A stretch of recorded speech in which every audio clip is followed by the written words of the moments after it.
علیکم. میرا سوال ذاکر بھائی سے ہے کہ ہمارے یہاں اسلام کو ایک نیا شکل دیا گیا ہے، وہ تبلیغی جماعت کے نام سے مشہور ہے، جس میں مسلمان جو ہیں وہ 40 دن اپنے گھروں کو چھوڑ کر مسجدوں میں رہتے ہیں، اور پھر اس میں ایک ایسی کتاب پڑھی جاتی ہے جس کا قرآن و حدیث سے کوئی تعلق نہیں، جھوٹی حدیثیں اس میں بھری ہوتی ہیں، فضائل اعمال یا پھر تبلیغی نصاب کے نام سے وہ مشہور ہے. آپ اس کے بارے میں برائے مہربانی تھوڑا سا واضح کر دیں. دوسری بات یہ کہ فاتحہ جو لوگ کرتے ہیں اور اس کو یہ صحیح سمجھتے ہیں بالکل، اس کے بارے میں آپ کی کیا رائے؟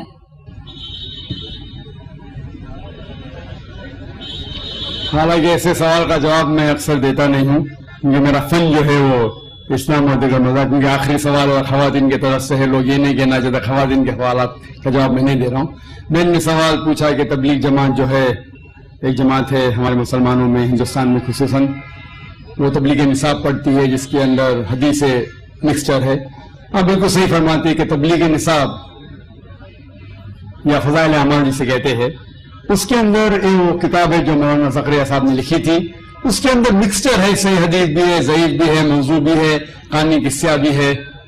تو اسے سارے حدیث کو ماننا اور سارے حدیث پہ عمل کرنا صحیح نہیں.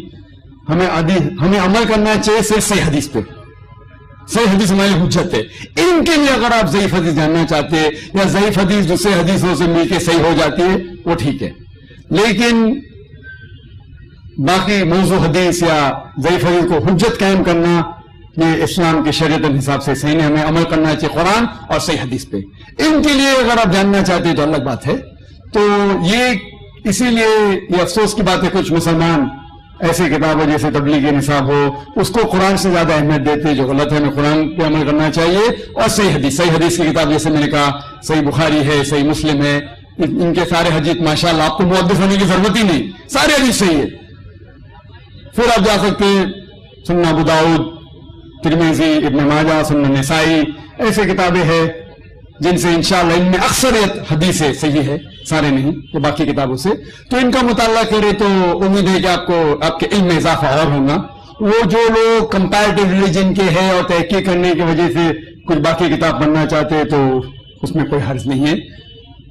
اور جو سوال تھا کہ 40 دن، ایسا کوئی میں قرآن مجید کی کوئی آیت نہیں جانتا ہوں جس میں لکھا ہوا ہے کہ 40 دن کے لیے آپ کدھر جاؤ، یا کوئی صحیح حدیث میں نہیں جانتا ہوں جس میں لکھا ہوا ہے کہ 40 دن کے لیے آپ کام چھوڑ کے کچھ جانا چاہیے، یا گشت ہوتا ہے ہفتے میں 1 بار، مہینے میں کم از کم 2 بار، سال میں کم از کم 3 دن، زندگی میں کم از کم سال میں 40 دن، مہینے میں 3 دن، زندگی میں کم از کم 1 بار 4 مہینے. یہ سب چیز کچھ قرآن سے حدیث سے ثابت نہیں ہے، قرآن سے حدیث ثابت نہیں. لیکن ہمیں ہمارے مسلمان بھائیوں سے پریم سے پیش آنا چاہیے. افسوس کی بات ہے کہ ہمارے مسلمان بھائیوں میں اتحاد نہیں ہے. اس کی وجہ ہے کہ کم علم کی وجہ سے ہمیں ان سے پیار سے پیش آنا چاہیے، حکمت سے پیش آنا چاہیے، اور قرآن حدیث کی دعوت دینا چاہیے، اصلاح کرنا چاہیے ہمارے بھائیوں کی. یہ کہنا کہ آپ غلط ہے اور شدت کے ساتھ ان کی مخالفت نہیں کرنا چاہیے. پیار اور حکمت کے ساتھ، جس طریقے سے میں کہتا ہوں تعالیٰ بہنوں بہنوں کو مسلمان کے لیے بھی کام کر سکتے ہیں، اور ہم اس بات کی طرف جہاں پر ہمیں یکساں ہے، کیا یکساں ہے؟ قرآن ہے، صحیح حدیث ہے، یکساں ہے، اس کے اوپر عمل کرو.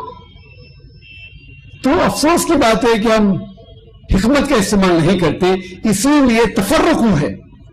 میں نے ایک تقریر دی تھی چنئی میں جنوری کے مہینے میں، یونٹی ان مسلم امہ، اسلام کی امت میں اتحاد.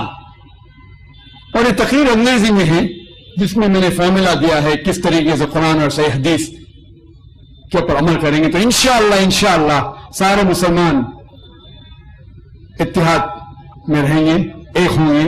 جیسا اللہ تعالیٰ فرماتے ہیں سورہ عمران میں 3 آیت میں 103 میں، وَاعْتَصِمُوا بِحَبْلِ اللَّهِ جَمِيعًا وَلَا تَفَرَّقُوا، آؤ ہم اللہ کی رسی کو مضبوطی سے پکڑے.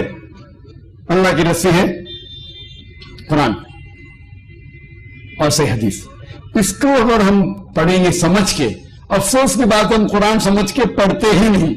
چند مسلمان قرآن کو سمجھتے ہیں، باقی لوگ تلاوت کرتے ہیں رمضان میں 1 بار 2 بار 10 بار. الحمدللہ تلاوت کیجئے، اچھی بات ہے، ثواب ملے گا، لیکن صرف تلاوت کرو اور اس کے اوپر عمل نہ کرو تو جنت میں جانے کی کوئی گارنٹی نہیں. تلاوت کرو، اگر ہندی تو اس کا ترجمہ پڑھو، اردو میں پڑھو، ہندی میں پڑھو، مراٹھی میں پڑھو، انگریزی میں پڑھو، جو زبان پہ آپ کو مہارت ہے اس زبان میں پڑھو. بخاری کا ترجمہ پڑھو، صحیح مسلم کا پڑھو اور عمل کرو. افسوس کی بات ہے کہ ہم قرآن مجید کو سمجھ کے نہیں پڑھتے، اسی میں کوئی بھی آدمی اپنے آپ کو عالم بول کے آپ کو گھومنے لے کے جاتا ہے. کوئی بھی کچھ بھی کہ فتویٰ دے دیا مان لیے. دیکھو ذاکر نائک جو اسلام میں کہتے ہیں وہ زیرو ہے، شونیہ، زیرو. اسی میں میں کہتا ہوں اللہ کہتے ہیں قرآن میں سورہ عمران سورہ نمبر 3 آیت نمبر 64 میں تعالیٰ کل میں تم سوام بہنا بڑھ. میں اگر کہوں گا تو اس کی اہمیت ہی کچھ نہیں. تو میں جو کہتا ہوں اسلام میں زیرو ہے. میں ہمیشہ قرآن حدیث، قرآن صحیح حدیث. تو جو بھی عالم کچھ بھی آپ سے کہتا ہے اس سے پوچھئے قل ہاتھ برہانکم، آپ اپنا ثبوت پیش کرو ان کو تم صادقین، اگر آپ سچے ہیں. کہ قرآن مجید کی آیت سورہ بقرہ کی سورہ نمبر 2 آیت نمبر 111 میں قل ہاتھ برہانکم ان کو تم صادقین، آپ اپنا ثبوت پیش کرو اگر آپ سچے ہیں. اگر آپ کے ثبوت پیش کریں گے تو اسلام میں ہر مسلمان کو 40 دن جانے کا، تو میں جاؤں گا بے شک. 4 مہینے جانے کا جاؤں گا بے شک. آپ نے پوچھا فاتحہ صحیح ہے کہ غلط ہے؟ سورہ فاتحہ پڑھنا اچھی بات ہے الحمدللہ، اس میں کیا بری بات ہے. لیکن آپ کا مین سوال ہے کہ کھانے پہ فاتحہ پڑھنا اور کسی شخص کے نام کے اوپر ذریعہ بنا کے کرنا. قرآن مجید میں کم از کم 4 جگہ کہا گیا ہے. سورہ بقرہ میں سورہ نمبر 2 آیت نمبر 173، سورہ مائدہ سورہ نمبر 5 آیت نمبر 3، سورہ انعام سورہ نمبر 6 آیت نمبر 145 اور سورہ نحل چیپٹر نمبر 16 سورہ نمبر 16 آیت نمبر 115 میں اللہ تعالیٰ فرماتے حرمت علیکم المیتۃ والدم ولحم الخنزیر وما اہل لغیر اللہ بہ، آپ کے لیے حرام ہے سور کا گوشت، خنزیر کا گوشت، مرا ہوا گوشت، خون، اور وہ کھانا جس کے اوپر اللہ کے علاوہ کسی اور کا نام لیا گیا ہے. تو اگر آپ اللہ کے علاوہ کسی اور کا نام لیتے کھانے پہ، چاہے وہ محمد صلی اللہ علیہ وسلم کا بھی ہو، اگر آپ محمد صلی اللہ علیہ وسلم کا بھی نام لیتے کھانے پہ تو قرآن کی آیت کے حساب سے آپ کے لیے حرام ہے. تو باقی کسی کے پیر یا لینے کا اجازت ہے ہی نہیں. یہ میں نہیں کہہ رہا ہوں، آپ جا کے مت کہ نہ ڈاکٹر ذاکر نائک کہتے ہیں کہ اللہ کے علاوہ کسی کا نام لینا حرام ہے. میں کیا تو کچھ اس کی اہمیت بھی نہیں. آپ کہیے آپ کی سہیلی سے، آپ کے دوست سے کہ اللہ تعالیٰ فرماتے سورہ بقرہ میں سورہ نمبر 2 آیت نمبر 173، اللہ تعالیٰ فرماتے سورہ مائدہ میں سورہ نمبر 5 آیت نمبر 3، اللہ تعالیٰ فرماتے سورہ انعام سورہ نمبر 6 آیت نمبر 145، اللہ تعالیٰ فرماتے سورہ نحل سورہ نمبر 16 آیت نمبر 115. اگر یاد نہیں رکھ سکتے لکھیے. قرآن دکھائیے اللہ تعالیٰ فرماتے کہ وہ کھانا جس کے اوپر اللہ کے علاوہ کسی اور کا نام لیا گیا. تو اکثر جہالت کی وجہ سے کچھ ہمارے مسلمان بھائی بہن اس غلط فہمی کا شکار ہے. کیا یہ دین کے اندر یہ دین کا مسئلہ ہے؟ لیکن اس بات پہ میں اس جواب کو ختم کروں گا. شیخ ابن تیمیہ فرماتے ہیں، شیخ ابن تیمیہ جو الحمدللہ ثم الحمدللہ ایک بڑے عالم تھے الحمدللہ، وہ فرماتے ہیں کہ اگر کوئی مسلم کوئی دوسرے انسان کو سجدہ کرتا ہے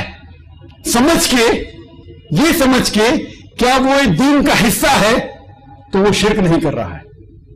اگر کوئی مسلمان ایک دوسرے انسان کی سجدہ کرتا ہے یہ سمجھ کے کہ دین کا حصہ ہے، تو وہ مشرک نہیں ہے جب تک آپ اسے یہ نہیں سمجھائے کہ یہ غلط ہے.